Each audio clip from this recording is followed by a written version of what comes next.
turun bertemu dengan masyarakat, melihat langsung dan mengalami sendiri proses-proses konflik yang terjadi. Bapak JK tidak pernah mempercakapkan tentang sebuah doktrin agama. Kalau pada waktu itu doktrin agama itu diberlakukan, saya yakin tidak akan terjadi konflik di Maluku. Saya yakin tidak akan pernah terjadi. Tetapi justru ketika itu agama dipakai sebagai alat legitimasi kekerasan dan pembunuhan yang terjadi. Dan itu yang membuat mengapa orang saling membunuh. Saya kira itu fakta, tidak bisa kita ingkari. Saya pun ikut berdoa. Orang pergi membunuh, saya ikut berdoa. Saya kira itu fakta. Tidak bisa kita bohongi itu.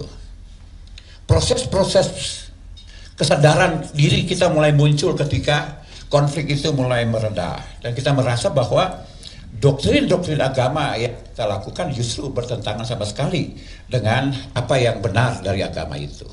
Dan oleh karena itu, saya mau menegaskan apa yang dikembangkan oleh Pak JK tidak sama sekali bermaksud menista agama Kristen dalam hal ini. Saya kira itu kesaksian saya, dan Pak JK sama sekali tidak bermaksud untuk membicarakan dogma agama atau doktrin agama. Beliau hanya merekam dan melihat fakta yang terjadi di tengah-tengah masyarakat, bahwa orang saling membunuh karena legitimasi agama yang dia pakai. Saya kira itu yang mau saya kemukakan. Saya kira itu yang mau saya sampaikan Bapak. Sekian dan terima kasih. Oleh karena itu kita berharap pertemuan ini untuk memberi kepada kita semua, kepada bangsa ini, keyakinan yang sungguh bahwa kedamaian, persaudaraan, keutuhan bangsa ini harus kita jaga. Dan kita menghormati saling toleransi di antara semua agama demi kebahagiaan bersama Republik ini. Sekian dan terima kasih. Wassalamualaikum warahmatullahi wabarakatuh. Waalaikumsalam. Pendeta John Ruhulesa ini ketua sinode waktu itu ya, waktu itu. Jadi beliau bertanggung jawab atau memimpin seperti itu. Baik, berikutnya ini Pendeta Damani. Ini komandannya di Poso.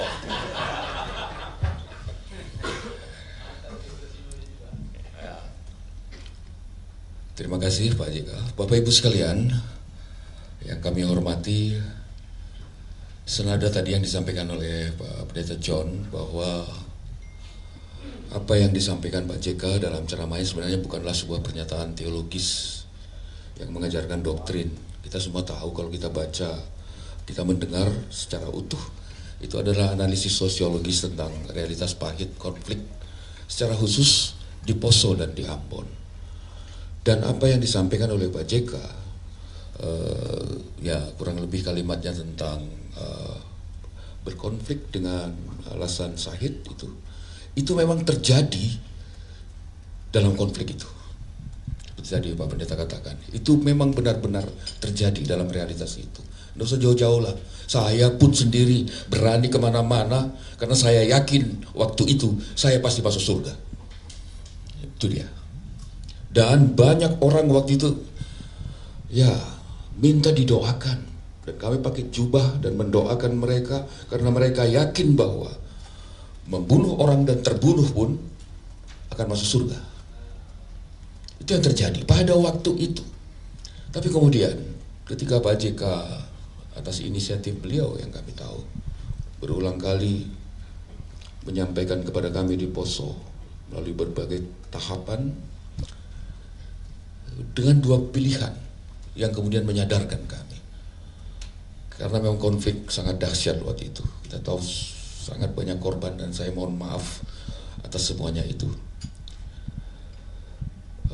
Beliau menawarkan, kalau mau terus berkonflik silakan. Tetapi kalau mau damai saya fasilitasi. Itu beliau sampaikan. Dan itu luar biasa sekali, dan itulah yang menyadarkan dan meruntuhkan semua kesombongan, keangkuhan kami, dan akhirnya kami sadar bahwa ini apa yang kami pahami waktu itu adalah ajaran yang salah, harus kembali kepada ajaran yang benar. Jadi apa yang disampaikan oleh Pak JK itu memang realitas waktu itu. Nah karena itu kami berharap siapapun dia yang kontra terhadap apa yang disampaikan oleh Pak JK, mari belajar tentang kasus itu, lihat dulu Tanyalah kepada Ambon, kepada Poso misalnya, karena itu yang disebut. Tanyalah. Dan kemudian kalau dia Kristen, karena saya Kristen, dengan alasan bahwa itu bukan ajaran agama Kristen sehingga menggugat Pak JK, alasan kasih dan seterusnya, tunjukkan Anda punya kasih. Bukan dengan cara mempersoal-soalkan itu. Tidak. Pak JK mungkin bisa saja salah, mungkin kekurangan kalimat dan seterusnya. Bisa. Tapi komunikasilah. Seperti yang Pak JK juga selama ini lakukan. Komunikasi yang baik akan membangun kebaikan untuk kita semua. Apalagi sebagian yang mempersoalkan ini masih remaja waktu konflik itu mungkin ya. Dan tidak tahu persis dengan itu. Karena itu yang paling penting tentu seperti tadi Pak JK katakan, bagaimana agar apa yang terjadi sekarang ini tidak merusak generasi berikutnya, generasi muda. Dan kami tidak ingin konflik terjadi lagi. Tidak ada yang dimenangkan di konflik itu. Semua sudah salah, semua hancur. Dan satu lagi, kami yang di Poso dan Ambon terima kasih tadi. Ya mohon maaf kepada Pak JK bahwa gara-gara kami lah ini Pak JK seperti ini.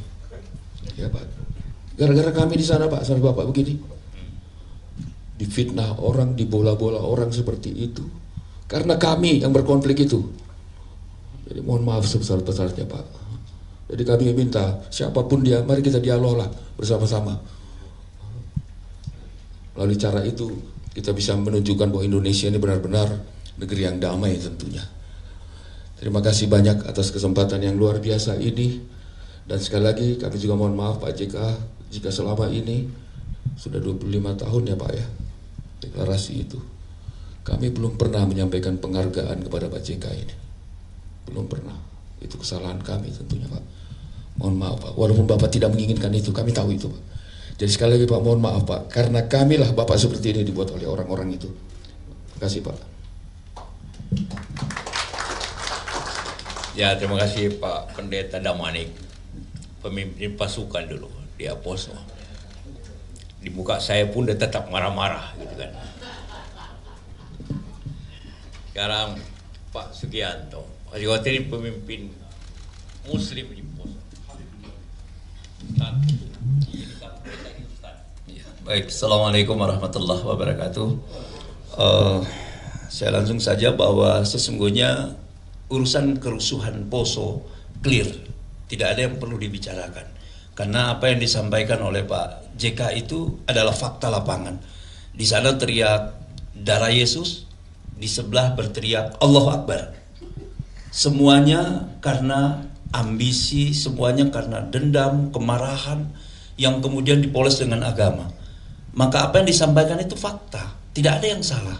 Tapi ketika itu, dan kemudian kami juga di Poso, kalau ada hal-hal yang seperti ini kami langsung melakukan pertemuan. Dan baru-baru ini kami membentuk suatu lembaga yang namanya Solidaritas Antar Umat Beragama Kabupaten Poso, yang menuangkan beberapa poin kesepakatan.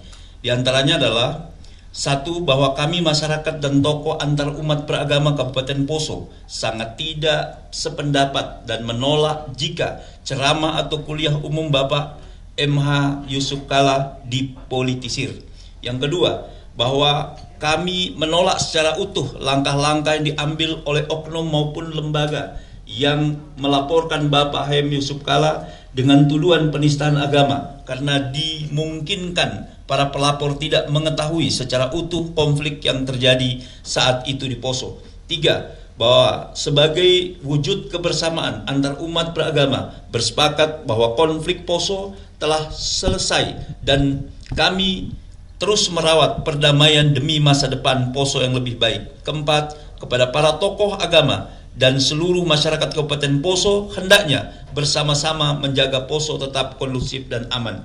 Ditandatangani oleh saya sendiri, Ustadz Sugianto Kaimuddin, kemudian Pendeta Ratna Lagonda SH, Ustadz Yusrin Ikhtiawan Sarjana Hukum, Ustadz Fadri Rone Sarjana Hukum, Ustadz Amin Adnan Sarjana Islam. Bapak Ibu sekalian, bahwa kami bersepakat bersama-sama kaum muslimin dan muslimat bahwa apa yang disampaikan oleh Bapak Yusuf Kalla itu adalah sesuatu realita yang terjadi pada tahun-tahun di mana kerusuhan Poso sejak tahun 98, 99 dan tahun 2000, di mana kerusuhan itu sangat-sangat kerasnya di tahun 2000. Semua orang membatasi waktunya, semua orang membatasi tempatnya. Kami dari Poso yang Muslim tidak bisa menginjak tentena dengan ketakutan yang luar biasa. Demikian juga kaum Nasrani mau ke Poso itu ragu-ragu, takut luar biasa. Karena kalau ketemu di jalan pasti terjadi sesuatu yang tidak diinginkan. Begitu banyak persoalan-persoalan itu, tapi luar biasa Bapak Ibu sekalian. Apa yang dilakukan oleh Pak Yusuf Kala melalui deklarasi Malino itu terasa sampai saat ini. Sehingga kekacauan, kerusuhan, konflik yang terjadi di tahun-tahun itu bisa terselesaikan tahap demi tahap. Dan sampai saat ini kami rasakan. Kalau beliau menyampaikan di UGM itu ceramah, pidato yang disampaikan itu adalah kejadian fakta di sana yang terjadi. Bukan saat ini, tapi yang terjadi tahun-tahun kerusuhan itu. Di mana terjadi kerusuhan di Poso, juga di Ambon. Tapi kita lebih khusus bicara karena saya dari Poso, maka saya bicara tentang Poso. Bahwa kalau kami mau diberangkatkan untuk berperang itu, ada ustadz kita yang menjemput dan mengajankan kita dari belakang. Dia keliling 3 kali dan ajan. Dia ajankan, dia restui kita berangkat. Insya Allah kalian mati dalam keadaan syahid. Di Al-Quran katanya semua untuk urusan perang. Justru mereka ini yang membuat gaduh sebenarnya. Sebenarnya mereka yang mesti dilapor ini. Mereka harus diproses. Mereka yang membuat situasi ini, menambah kondisi ini menjadi kacau balau. Kalau kita di Poso tidak ada apa-apa. Di Poso tenang, damai kita di sana. Tidak bergeser apapun. Kita mendengar informasi, kita cepat sekarang melakukan apapun, pertemuan-pertemuan. Kita berhubungan satu dengan yang lain untuk demi kemaslahatan dan keselamatan kita bersama. Inti dari semua apa yang saya sampaikan adalah kami warga masyarakat Poso sangat mendukung, sangat mencintai daripada Bapak Yusuf Kala karena membuat suatu sejarah yang luar biasa yang dikenang dengan deklarasi Malino I. Dan kita terus merawat Poso, menjaga Poso aman dan tentram, dan semoga kita semua diberkahi oleh Allah Subhanahu wa taala. Terima kasih. Assalamualaikum warahmatullahi wabarakatuh.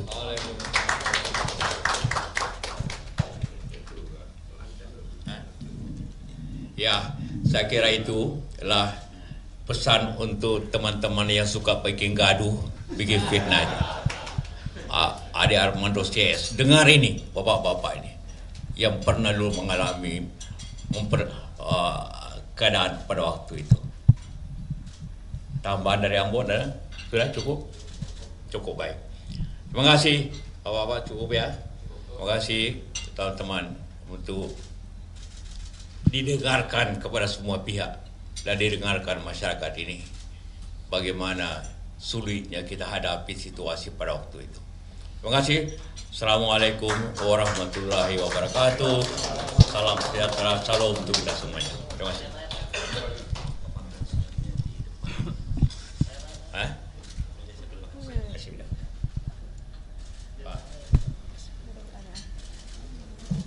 Baik, kita istirahat.